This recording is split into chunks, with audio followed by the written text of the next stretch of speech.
योऽन्तः प्रविश्य मम वाचमिमां प्रसुप्तां सञ्जीवयत्यखिलशक्तिधरस्वधाम्ना अन्याश्च हस्तचरणश्रवणत्वगादीन् प्राणान्नमो भगवते पुरुषाय तुभ्यम्।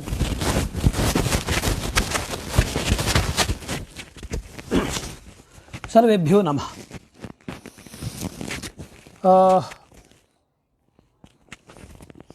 सूर्य सिद्धान्तस्य कक्षायां पुनरेकवारं भवतां समेषां स्वागतं, हार्दं स्वागतम् अस्मिन् संस्कृतशौर्यम् इत्यस्मिन् आमुखपटले।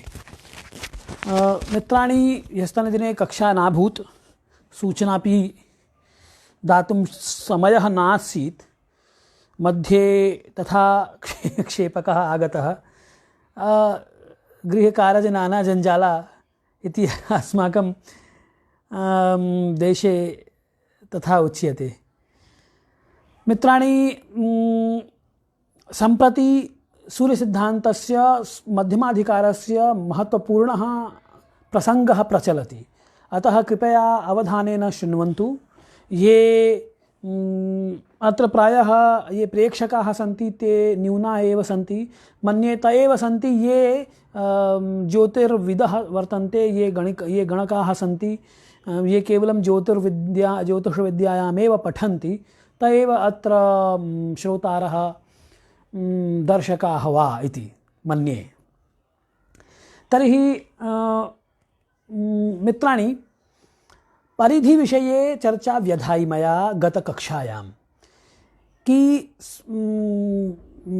भूपरिधेः मानं सूर्यसिद्धान्तकारः कथं वदति, कथम् आनेतुं कथं वक्ति। तत्र उच्यते कि योजनानि शतान्यष्टौ भूकर्णो द्विगुणानि तु तद्वर्गतो दशगुणात् पदं भूपरिधिर्भवेत्। यत् भूव्यासः यः वर्तते तस्य वर्गं कृत्वा तद् यदि दशगुणितं भूव्यासवर्गं दशगुणितः भूव्यासवर्गः वर्गस्य दशगुणितस्य भूव्यासवर्गस्य मूलम् एव भूपरिधिः इति खलु। अनेन एतत् सूर्यसिद्धान्तानुसारेण भूपरिधेः मानं 5060 योजनानि भवन्ति। ठीक, तो इदं यद् मानं वर्तते तत्तु मध्यम भूपरिधि मानं। ये जो मान है ये मध्यम भूपरिधि मान है। और स्पष्ट भूपरिधि, अच्छा, इस भूपरिधि मान के लिए इन्होंने भास्कराचार्य ने एक विधि बताई है कि पुरांतरम चेद दुमत्रम स्यात् तदक्ष विश्लेषलवैस्तदा किं चक्रांशकैः इत्यनुपातयुक्ता युक्तम निरुक्तम परिधेः प्रमाणम। उन्होंने ये कहा कि आप एक काम करें कि दो जगहों के अक्षांशों का ज्ञान कर लीजिए, और जब दो जगहों के अक्षांशों का ज्ञान कर लेंगे तो उनका अक्षांशांतर निकाल लीजिए। और अक्षांशांतर में कितने योजन हैं, ये जैसे उदाहरण के तौर पे मान लीजिए मैंने ये क्या किया कि जयपुर और भोपाल, पहले मैं भोपाल में था मैं जयपुर में हूँ, तो इन दोनों स्थानों का ले लेते हैं। तो इन दोनों स्थानों के जो अक्षांश हैं, इन अक्षांशों का अंतर निकाल लीजिए, और इन दोनों का योजनात्मक अंतर निकाल लीजिए। जैसे कि किलोमीटर में लगभग 600 किलोमीटर हैं दोनों।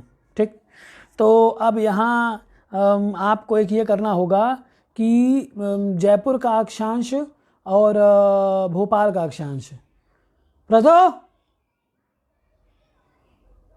जयपुर का अक्षांश और भोपाल का अक्षांश, इन दोनों का आप अक्षांश निकाल लीजिए, और इन दोनों के अक्षांशों का आप अंतर कर लेंगे। तो अब इन दोनों का अक्षांश, या तो फिर अक्षांश हम पता करें इन दोनों का है, तो अब आप पंचांग में देख लें, में दोनों भोपाल का और जयपुर का अक्षांश जान करके इन दोनों के अक्षांशों का अंतर कर लीजिए। और अब उतना अंतर अगर मैं 600 किलोमीटर मान लीजिए, एक अंश का अंतर, दो अंश का अंतर, तो दो अंश में अगर 600 किलोमीटर तो 360 अंश में कितना किलोमीटर, इस तरीके से भूपरिधि का मान ले आने की बात भास्कराचार्य ने की है। उन्होंने बोला है कि पुरांतरम चेद इदमुत्तरम स्यात् तदक्ष विश्लेषलवैस्तदा किं चक्रांशकैः इत्यनुपातयुक्त्या युक्तं निरुक्तं परिधेः प्रमाणम्। अत्र पश्यन्तु, इयं भूपरिधिः वर्तते। अत्र भूकेन्द्रात् अत्र एकं ग स्थानं वर्तते, अपरत्र घ स्थानं वर्तते। तर्हि ग स्थानस्य अक्षांशः वर्तते कियत् वर्तते, तो ख ग ग इति ग स्थानस्य अस्य ग स्थानस्य अक्षांशः ख ग ख क ग, एंगल ख क ग। पुनश्च घ स्थानस्य अक्षांशः, तो घ स्थानस्य अक्षांशः ख क घ, ख क घ। अस्तु, तर्हि उभयस्थानयोः अक्षांशान्तरम्, एतयोः अक्षांशान्तरं किं वर्तते, तो ख क घ माइनस ख क ग, तर्हि किं लभ्यते, ग क घ इति खलु, एतावदेव लभ्यते खलु। अरे इतने में से आप ये घ का अक्षांश हो गया, ये ग स्थान का अक्षांश हो गया, तो घ का स्थान के अक्षांश से ग स्थान का अक्षांश आप घटा देंगे तो आपको ये ग घ यही तो मिलेगा ना, है। तो यही अक्षांशांतर है। अब ये ग और घ, ये जो दो स्थान हैं, इनके योजनात्मक अंतर आप जान लीजिए। तो अब देखिए इसी चीज़ को अब अनुपात में कैसे करेंगे, तो अब ये देख लीजिए कि एंगल ग क घ है, ठीक है ना। तो ये एंगल ग क घ, ये इसमें आपको ये अक्षांश मिल रहा है ग घ, ये पुरों का अंतर मिल रहा है, या पुरों का अंतर बोल लीजिए या अक्षांश अंतर बोल लीजिए। तो कोण ग क घ में आपको ग घ ये मिलता है, तो 360 अंश में क्या मिलेगा, तो भूपरिधि मिल जाएगी, भूपरिधि योजनात्मिका भूपरिधि मिल जाएगी, इसलिए इस ग घ को भी योजनात्मिका मानेंगे।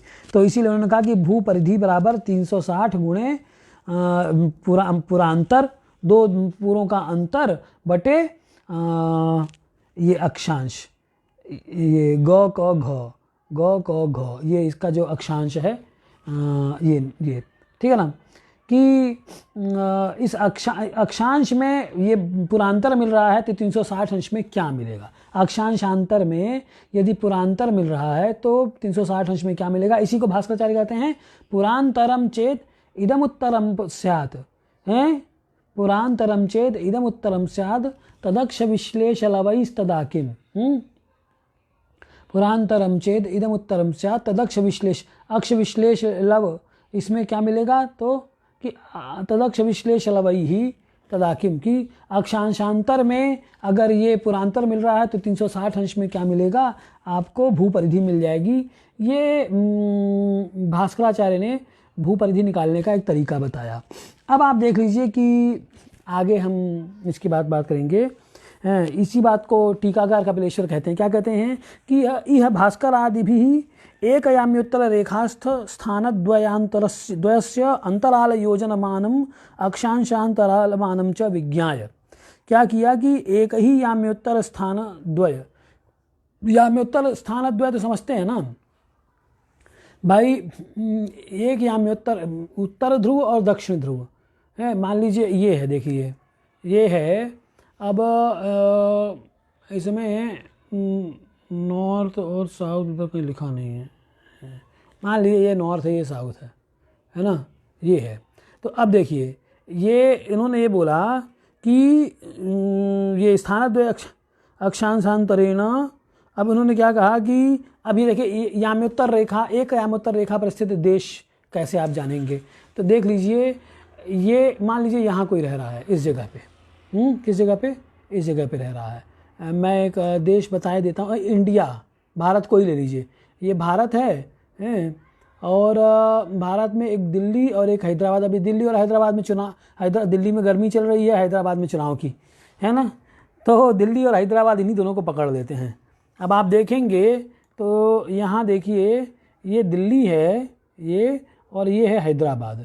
तो अब मोटा मोटी तौर पे क्या करेंगे, ये उत्तर ध्रुव हो गया, ये दक्षिण ध्रुव हो गया, तो इस उत्तर ध्रुव से और दिल्ली और हैदराबाद, इन दोनों के अक्षांशों से के खमध्य से होकर जाता हुआ, तो दिल्ली का खमध्य कहाँ रहेगा, दिल्ली यहाँ है तो इसका खमध्य ये हो गया, और हैदराबाद यहाँ, तो इसका खमध्य ये हो गया। तो इन दोनों के खमध्यों से होकर जाता हुआ एक हम उत्तर दक्षिण ध्रुव से होकर गुजरता हुआ एक हम वृत्त लेंगे, उसे हम क्या कहेंगे, याम्य उत्तर वृत्त कहेंगे। माना हमने, अभी इसमें तो एकदम सूक्ष्म है इसलिए मान ही लीजिए, बड़ा होगा तो इन दोनों का अंतर तब भी स्पष्ट हो जाएगा। लेकिन एक बारगी आप मान लीजिए कि ये दिल्ली और हैदराबाद एक ही याम्योत्तर रेखा पर आते हैं, ये मान लीजिए।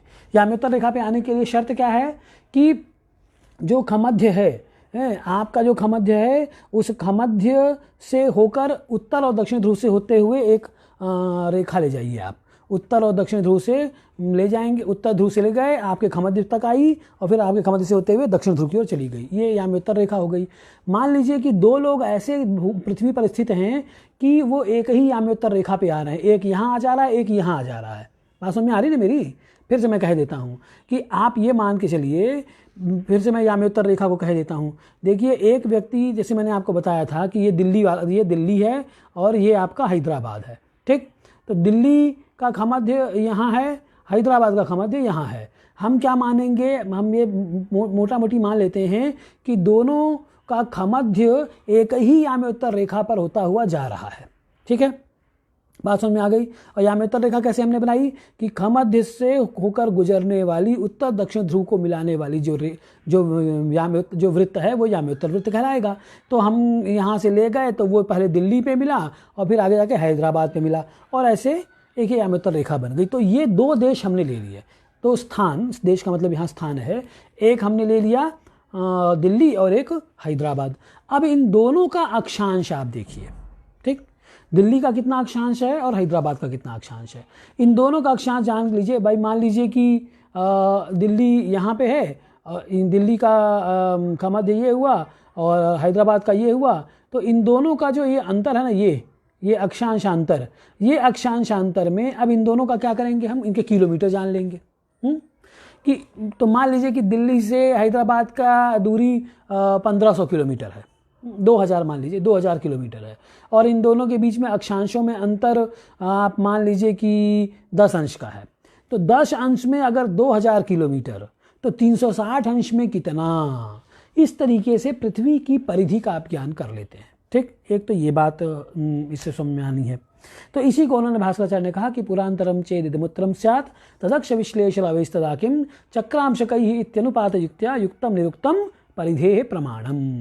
इस तरीके से उन्होंने ये भूपरिधि का मान भास्कराचार्य ने निकाला। अब जो दूसरी बात है कि ये क्या कह रहे हैं, ये सूर्य सिद्धांतकार कहते हैं, अब ये तो ये जो परिधि निकलेगी ये अच्छा, ये स्पष्ट भूपरिधि निकलेगी किसी एक स्थान की, है ना। अब आप देखिए, जो सूर्य सिद्धांतकार ने भूपरिधि निकालने का तरीका बताया था कि भूव्यास वर्ग को 10 गुणित करके उसका मूल ले लीजिए तो भूपरिधि निकलती है। ये भूपरिधि मध्यम भूपरिधि कहलाती है। क्या कहलाती है? मध्यम भूपरिधि। मध्यम भूपरिधि का मतलब क्या हुआ, मतलब ये वाली भूपरिधि, ये देख रहे हैं ना, ये हो गया। ये देखिए, ये है आपकी पृथ्वी, ठीक। अब ये पृथ्वी में ये देख रहे हैं ना, बीच से एक रेखा जा रही है, ये है, यही रेखा क्या कहलाती है, यही विषुवत वृत्त कहलाता है। यही ये देख रहे हैं ना, ये ऐसे जो जा रहा है, यही विषुवत वृत्त है। यही विषुवत वृत्त पृथ्वी को 2 बराबर भागों में बांटता है, ये उत्तर का उत्तर गोलार्ध और दक्षिण का ये दक्षिण गोलार्ध। तो ये जो इस यहाँ की जो परिधि होगी, इसे ही क्या बोलेंगे, इसे ही बोलेंगे हम मध्यम भूपरिधि। विषुवत वृत्तीय धरातलगता या परिधि सा मध्यम भूपरिधि। तस्मात् उत्तर दिशि अथवा दक्षिण दिशि। अब इसको मैं ऐसे कर लेता हूँ ताकि आपको एकदम विषुवत वृत्तीय परिधि मध्यम भूपरिधि आपको दिखे। देखिए, ये मध्यम भूपरिधि है जिसे इक्वेटोरियल लाइन कहते हैं, और उसके जो उसके 24 अंश उत्तर में और 24 अंश दक्षिण का जो क्षेत्र होता है उसे हम ट्रॉपिकल बोलते हैं, उष्णकटिबंधीय प्रदेश। आप जियोग्राफी में पढ़ेंगे तो तत्र किम उच्यते उष्णकटिबंधीय प्रदेशाः। तो ये जो विषुवत वृत्त है, अब इस यहाँ पे परिधि सर्वाधिक रहेगी। जैसे गोल को आप पकड़ लेंगे तो गोल में देखेंगे एकदम बीच में, यानी कि अगर आप यहाँ से काटते हैं तो जो हिस्सा होगा वो सबसे बड़ा होगा, अगर यहाँ से काटेंगे तो ये जो कटा हुआ प्रदेश होगा वो छोटा होगा, जो स्लाइस होगा छोटा होगा। और आप जब कभी सलाद काटें तो सलाद काटते तो क्या करते हैं, बीच से अगर आप काटें तो बीच वाला हिस्सा, बीच का जो स्लाइस निकलेगा वो सबसे बड़ा होगा, उसके बाद के स्लाइस छोटे होते होते होते होते यहाँ पे एकदम छोटा स्लाइस हो जाएगा ना।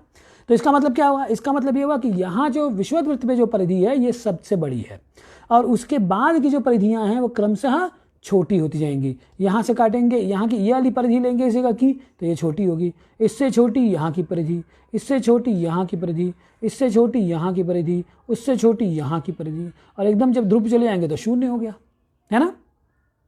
तो यानी ध्रुव से विषुववृत्त की ओर परिधि का मान बढ़ता जाएगा, और विषुववृत्त से ध्रुव की ओर परिधि का मान छोटा होता जाएगा। देखिए मेरा हाथ भी देख लीजिए, इससे भी आपको समझ में आ जाएगा, ये एकदम छोटा हो गया।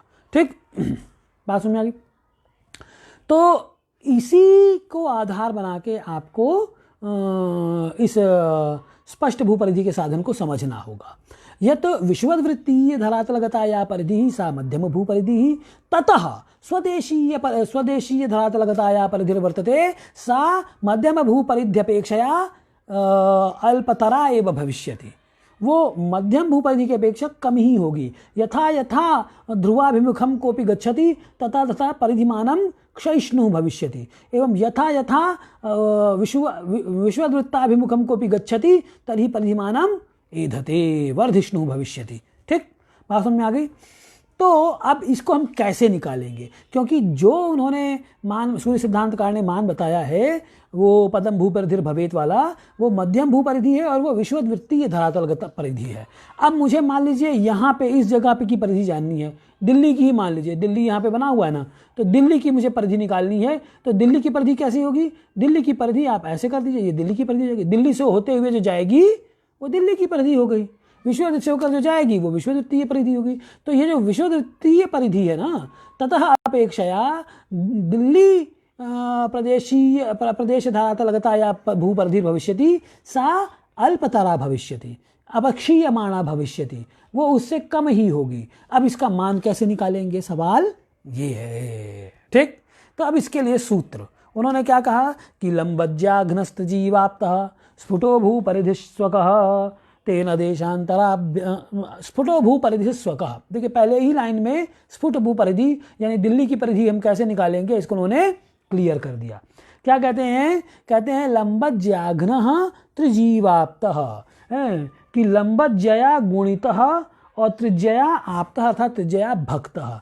लंबज्या से गुणा कर दीजिए और त्रिज्या से भाग दे दीजिए, किसको, भूपरिधि को, जो मध्यम भूपरिधि है, विश्ववृत्तीय परिधि है। तो मध्यम भूपरिधि को जब हम लंबज्या से गुणा करके त्रिज्या से भाग, इसलिए उन्होंने क्या बोला कि लंबज्याघ्नः लंबज्या गुणितः भूपरिधि और त्रिज्याप्तः त्रिजीवाप्तः त्रिज्या आपतः भक्तः, त्रिज्या से जब भाग दे देंगे तो हमें स्फुट भूपरिधि निकल आएगी। ठीक, समझ में आ गई। अब इसकी उपपत्ति देख लीजिए।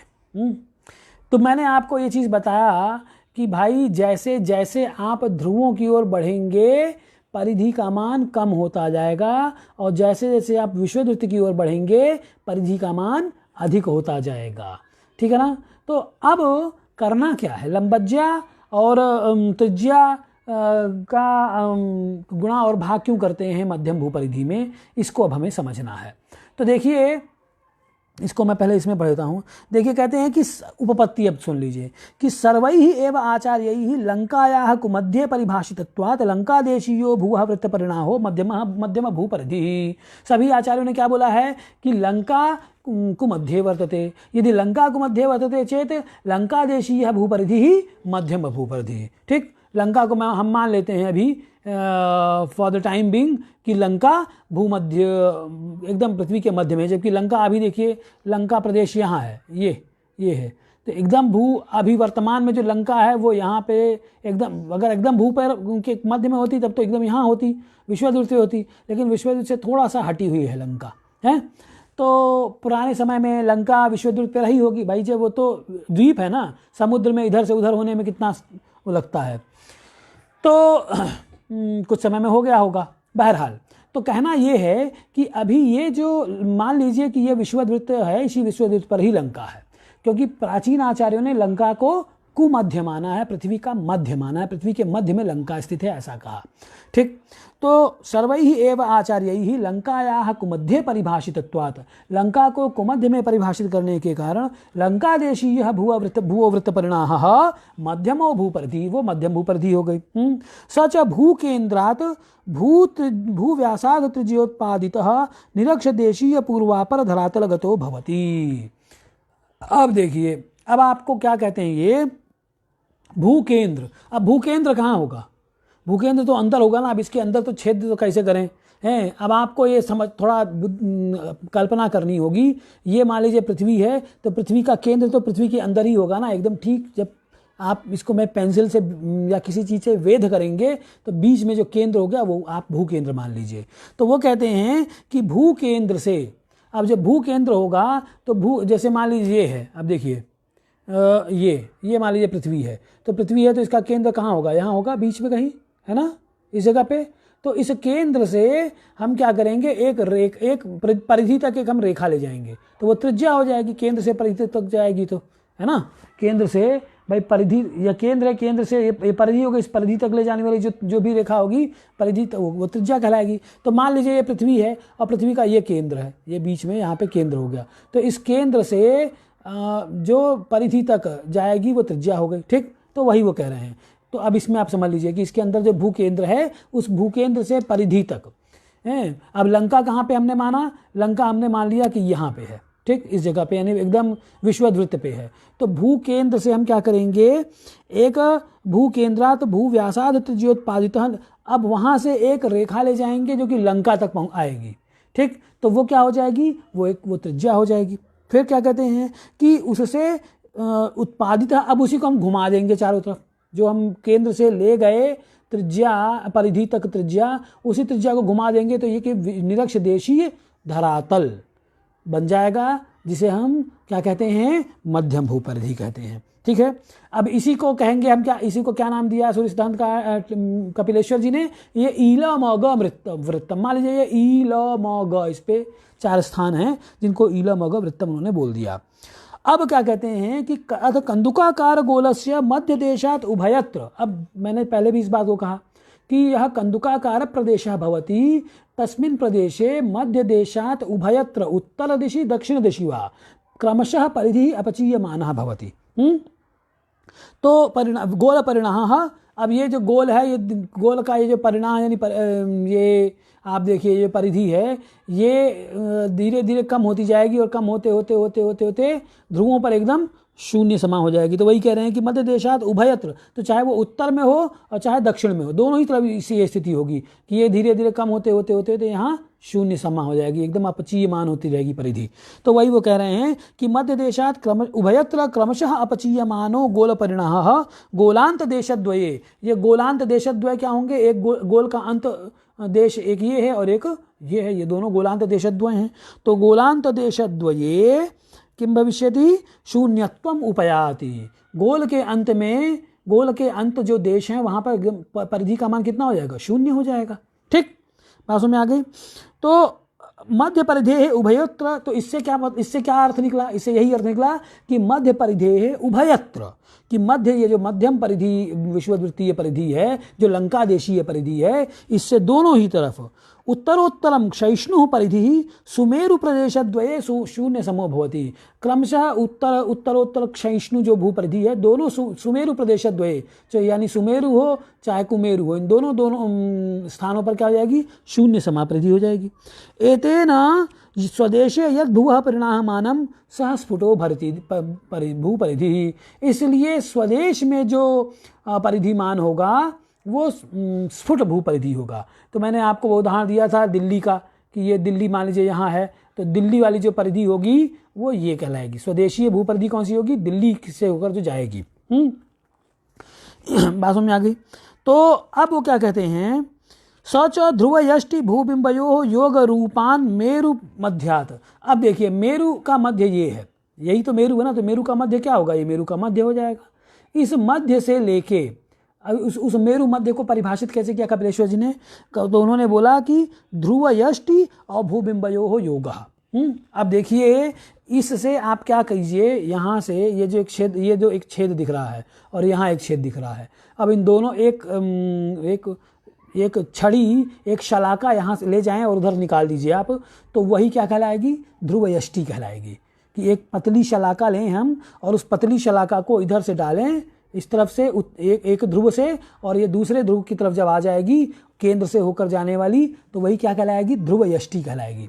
अब वह ध्रुव यष्टि जो केंद्रगामिनी है वो यहाँ पर भूबिंब में यहाँ लग रही है एक तरफ, और दूसरी तरफ यहाँ लगेगी भूबिंब, लगेगी नहीं लगेगी। तो यही जो इसी को क्या बोला उन्होंने, मेरु स्थान। जहाँ पे ये ध्रुव यष्टि पृथ्वी में लगेगी वो मेरु स्थान हो गया। उत्तर में सुमेरु और दक्षिण में कुमेरु।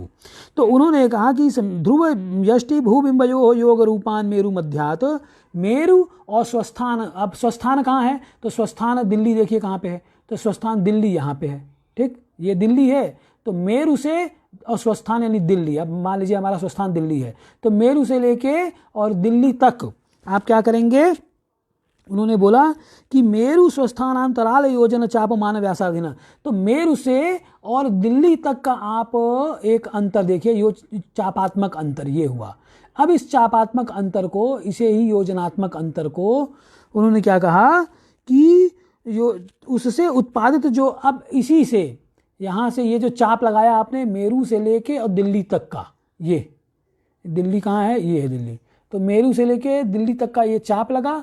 इसी चाप को हम क्या करेंगे, ऐसे घुमा देंगे, तो ये क्या बन गया, ये बन गया आपका दिल्ली की मध्यम भूपरिधि, दिल्ली की स्पष्ट भूपरिधि बन गई।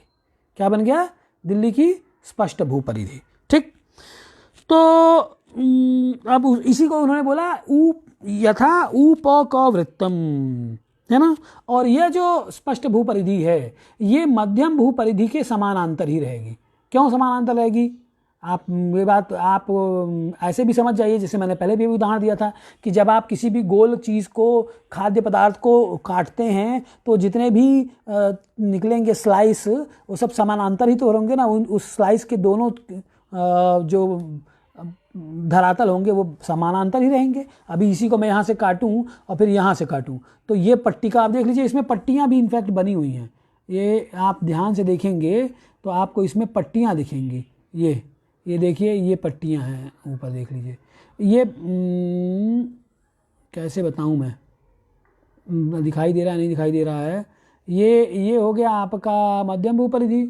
ऐसे ही एक पट्टी देखिए ये बनी हुई है, ये एक पट्टी बनी हुई है, एक पट्टी यहाँ बनी हुई है, एक पट्टी यहाँ बनी हुई है, एक पट्टी यहाँ बनी हुई है।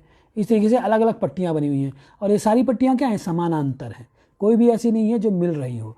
तो ठीक उसी प्रकार से दिल्ली दिल्ली वाली पट्टी और भूमध्य परिधि और स्वदेश, और दिल्ली अगर स्वदेश है तो स्वदेशीय दिल्ली धरातलगत स्फुट परिधि, ये दोनों भी समानांतर होंगी, ठीक है ना। ये वाली देखिए दिल्ली से होकर जाती हुई तो नहीं है, इनफैक्ट कोलकाता से, लेकिन आप मान लीजिए कि ये दिल्ली से होकर जाने वाली ये पट्टी है, ये वाली ये देखिए, ये है दिल्ली से होकर जाने वाली, ठीक, ऐसे जा रही है।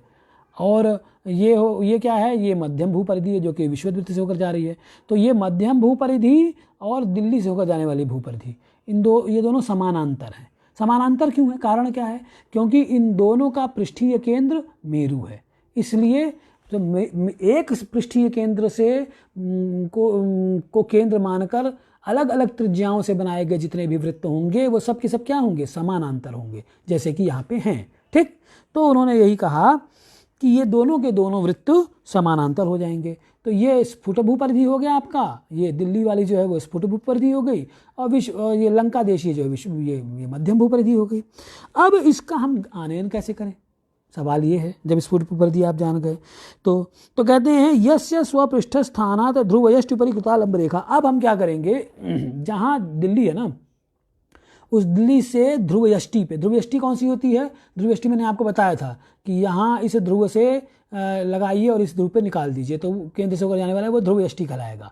अब इस ध्रुवयष्टि पे क्या करेंगे, दिल्ली से एक लंब डालेंगे, यानी यहाँ से एक सीधे अंदर शलाका डालेंगे, वो इस ध्रुव यष्टि अंदर से गुजरने वाली, केंद्र से होने वाली जो ध्रुव यष्टि है उस पर जहाँ जाके लगेगी हैं, तो वो कह रहे हैं कि वो लंब हो जाएगा, वो लंब रेखा जिसे हम गर्भीय व्यास कहेंगे। क्या कहेंगे? वो गर्भीय व्यास होगा हैं कि यस्य स्वपृष्ठस्थानात् ध्रुवयष्टिपरि कृता लंब रेखा गर्भीयो व्यासः सा लंब रेखा, उसी को लंबज्या बोलते हैं। उसी को क्या बोलेंगे हम? लंबज्या। जैसे कि ये मान लीजिए है, ये है आपका, ये यहाँ लंका है तो लंका देशीय मध्यम भूपरिधि हो गया, ये दिल्ली है तो दिल्ली की स्वदेशीय भूपरिधि ये हो गई।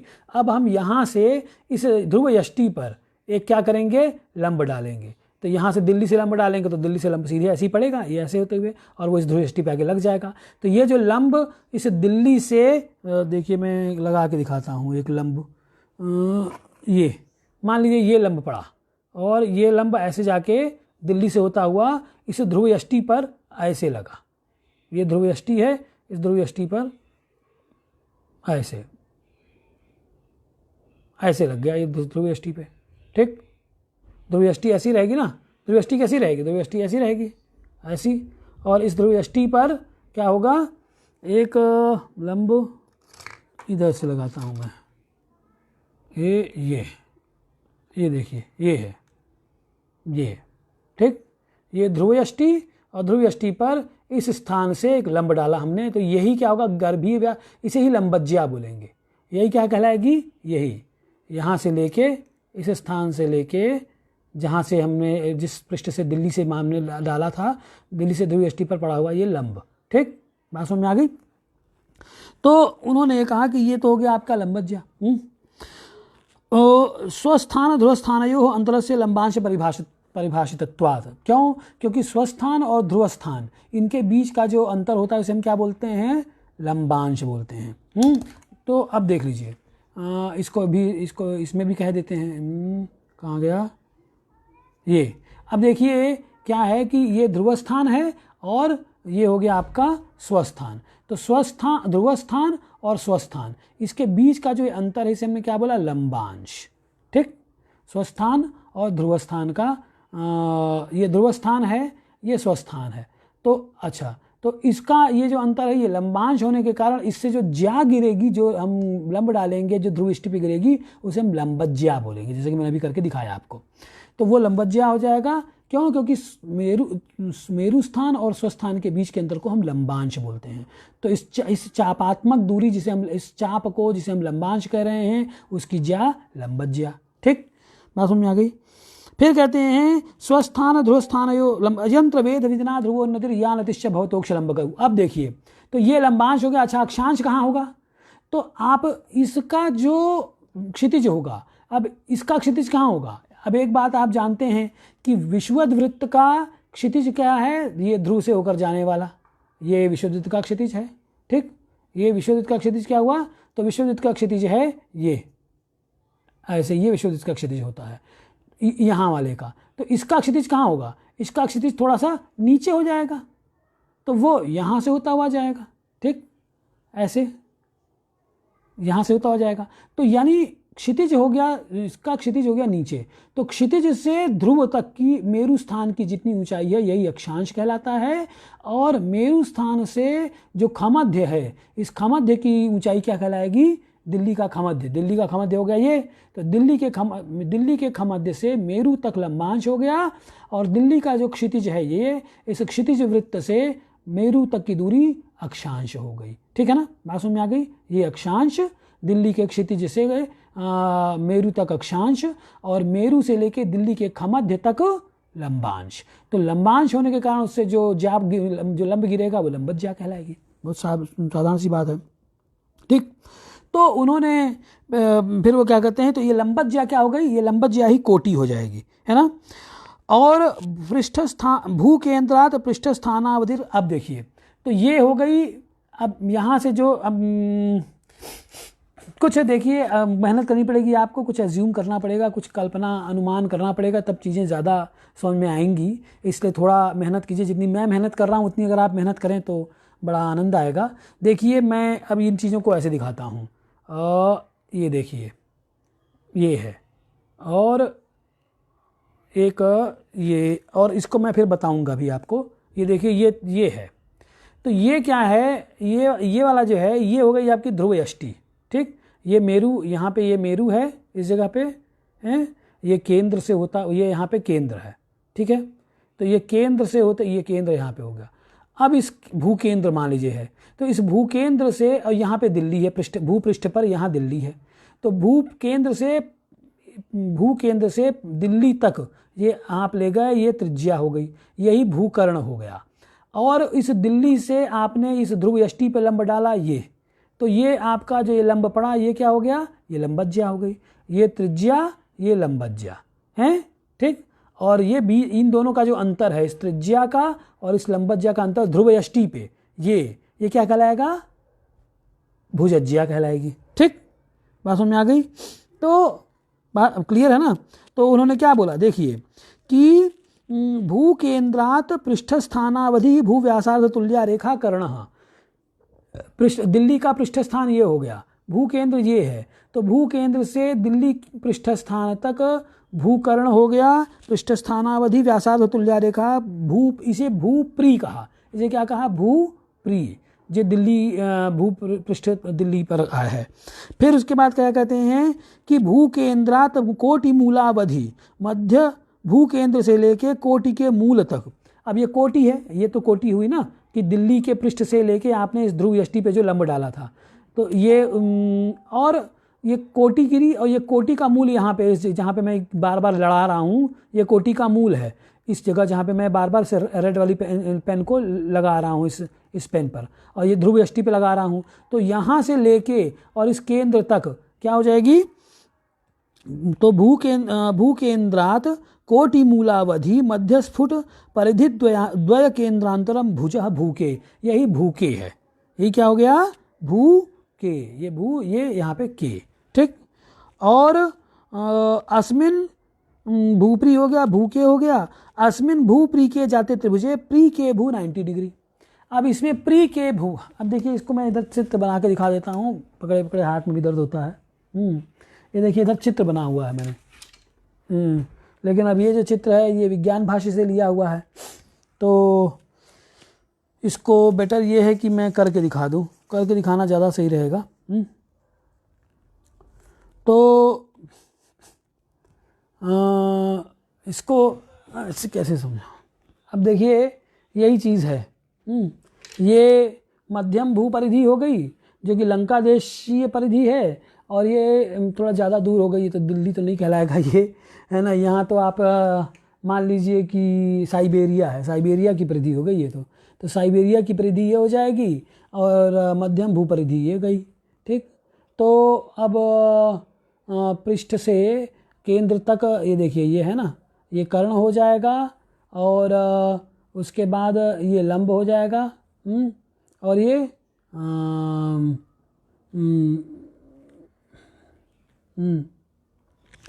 तो अब इसमें इसको करके दिखा देता हूँ, ज़्यादा क्लियर रहेगी चीज़।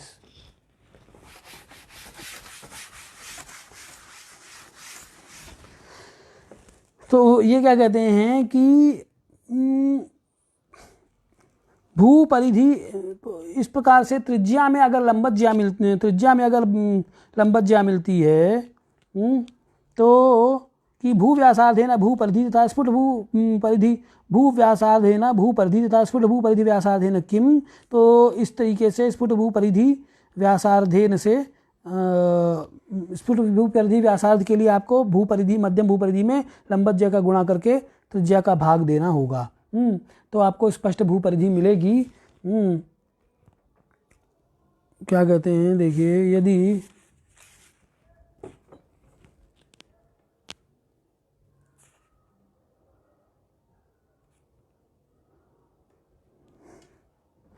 क्या कहते हैं,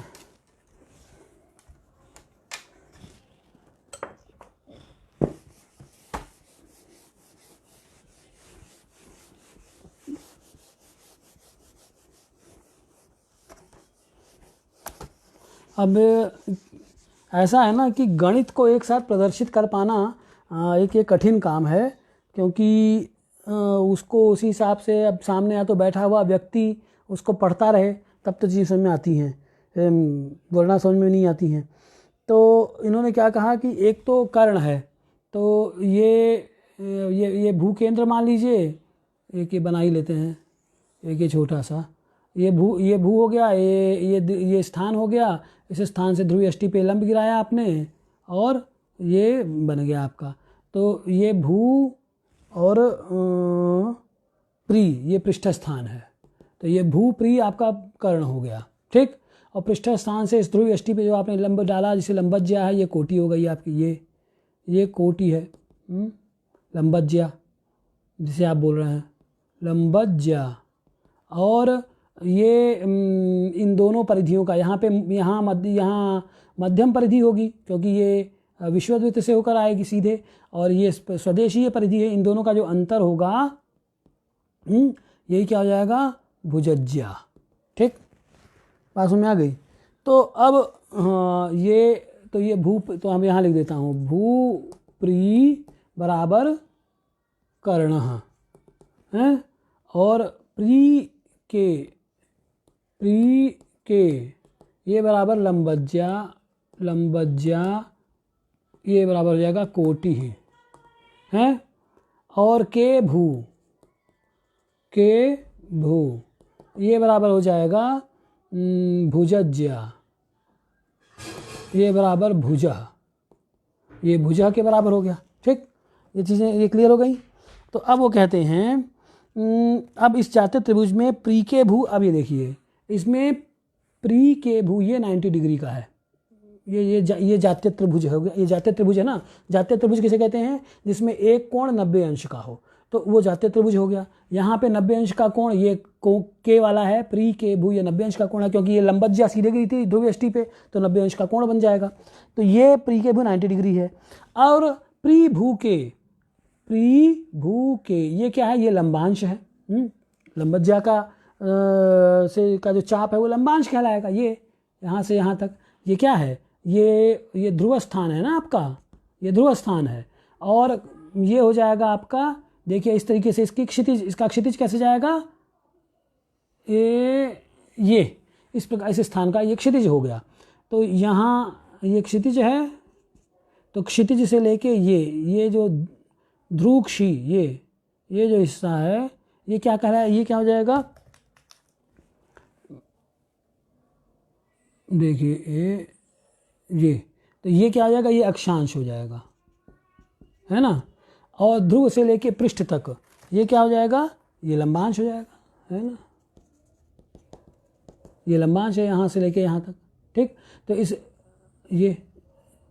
तो प्री भू के इससे इस कोण से तो यही ना चाप द्योतित हो रहा है, इसके सम्मुख चाप तो यही है प्री ध्रुव, तो यही लंबांश हो जाएगा। इसलिए ये प्री भू के, इसको क्या बोलते हैं, ये प्री भू के को लंबांशाह है। इसको हम क्या लिखेंगे, एंगल प्री भू के ये बराबर लंबांशाह, ठीक है ना, क्लियर है। और क्या कहते हैं, वो प्री के भू आपका 90 डिग्री हो ही गया, ये वाला, ये एंगल दूसरे से लिखता हूँ,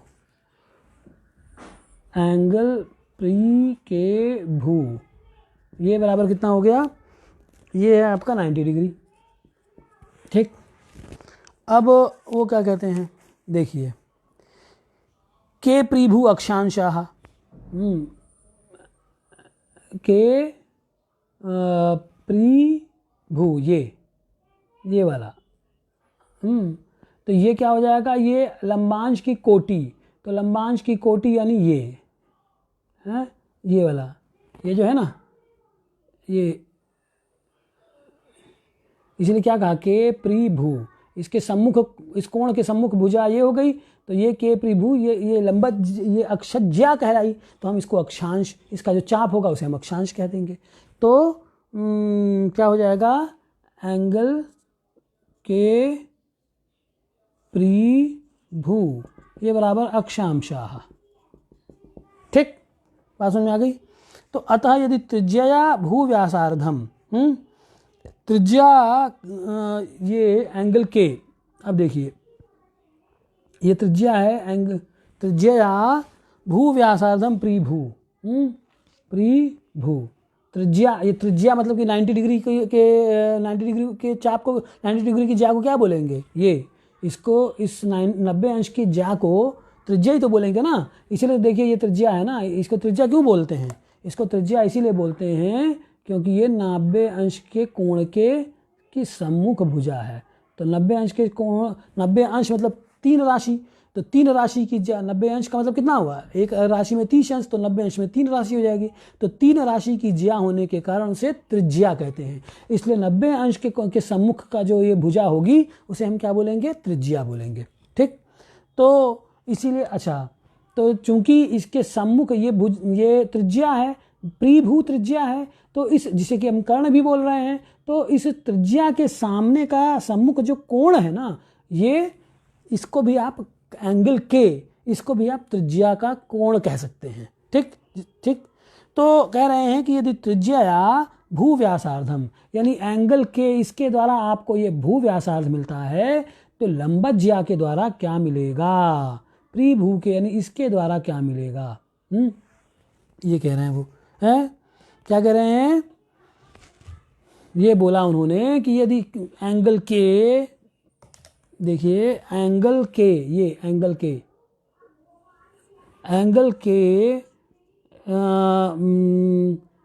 जो कि त्रिज्या है, इस त्रिज्या यदि प्रीभू, त्रिज्या के मतलब है प्रीभू, है ना, त्रिज्या भू व्यासार्धम प्रीभू, भू व्यासार्धम यानी प्रीभू, ये मिलता है त्रिज्या के द्वारा। तो लंबज्या क्या हो गया? एंगल, एंगल भू, ठीक है ना, इसके द्वारा क्या मिलेगा? तो एंगल भू यानी लंबज्या, तो इससे क्या मिलेगा? तो इससे यहाँ का मिल जाएगा, इसका ये मिल जाएगा, स्पष्ट भू परिधि मिल जाएगी। ठीक है, स्पष्ट भू परिधि व्यासार्धम प्री के मिलेगा। ठीक है ना, स्पष्ट भू परिधि का व्यासार्ध, भाई इसी से तो होकर जाने वाला जो वृत्त, इसी प्री स्थान से होकर गुजरने वाला जो वृत्त बनेगा, इसके सामने वाला, वो क्या कहलाएगा? बात समझ रहे हैं भाई? इसके सामने का 90 डिग्री के सामने ये त्रिज्या, और त्रिज्या से होकर गुजरने वाला जो व्यासार्ध है वो मध्यम भूपरिधि हुआ, यहाँ से होकर जाने वाला। और ये इसके सामने ये लंबज्या है, तो लंबज्या जब त्रिज्या हो जाएगी जिस वृत्त की, तो वो वृत्त कैसे बनेगा? यहीं से तो होते हुए जाते बनेगा ये। तो ये किसकी परिधि हो जाएगी? ये परिधि हो जाएगी दिल्ली की, या स्वस्था स्पष्ट या स्फुट परिधि हो जाएगी। तो वही वो कह रहे हैं कि यदि के त्रिज्या, इस के त्रिज्या के द्वारा आपको ये मध्यम भूपरिधि मिलती है, विश्वदेशीय या लंकादेशीय भूपरिधि मिलती है, ये वाली सबसे बड़ी वाली परिधि मिलती है, तो भू लंबज्या, इस भू लंबज्या के द्वारा क्या मिलेगा? तो ये लंबज्या जब त्रिज्या बन जाएगा तो उसके द्वारा यहाँ की परिधि मिलेगी, इस जगह की परिधि मिलेगी, जिससे यहाँ की त्रिज्या से यहाँ की परिधि मिली सबसे बड़ी, और लंबज्या से इससे छोटी परिधि मिलेगी, यहाँ की परिधि मिलेगी, जिसे हम स्फुट भू परिधि कहेंगे। तो इसलिए उन्होंने क्या कहा? एंगल भूत किम, तो उससे क्या हो जाएगा? प्री के, वही भू लंबज्या क्या है? ये प्री के ही तो है ना, प्री के, इसके द्वारा क्या मिलेगा? तो प्री के द्वारा मिल जाएगा आपको भू व्यासार्ध गुणे लंबज्या बटे त्रिज्या, यही तो मिलेगा ना, है ऐसा देना किम। तो आपको ये बात समझ में आ गई? अब इसके आगे कल बताएंगे, इसको और थोड़ा स्पष्ट करेंगे इस चीज़ को। तो कल का वीडियो आप देखिएगा और ये बात क्लियर होगी। आज इतना ही बस करते हैं। पुनः श्वः मिलामः, अनेन वाचम् अवसादयामि। जयतु संस्कृतं, जयतु भारतं, जयतु ज्योतिषम्।